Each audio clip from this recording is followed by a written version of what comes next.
इनके लबे रंगी की निछावर थी कि जिसने।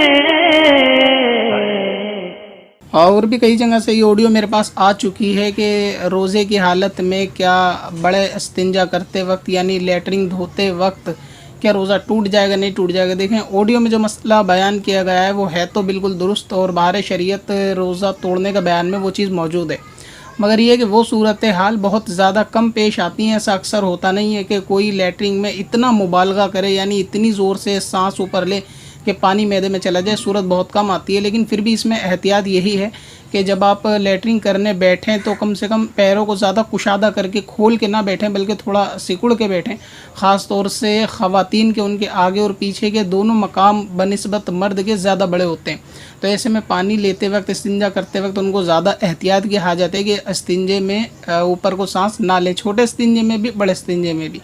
और इसमें करना ही चाहिए जब आप इस्तिंजा करने के लिए बैठें यानी शुरू करें तो उस वक्त सांस ऊपर लेकर सांस को रोकें और उसके बाद इस्तिंजा करें और उसके बाद धीरे धीरे सांस को छोड़ दें। मगर ये कि लेटरिन धोते वक्त अगर कोई बहुत ज़्यादा ऊपर को सांस खींचेगा तो ऐसी सूरत में पानी अंदर जाने का अंदेशा रहता है जिससे रोज़ा फासिद हो जाएगा। मगर हर शख्स का ऐसा हो ऐसा नहीं है,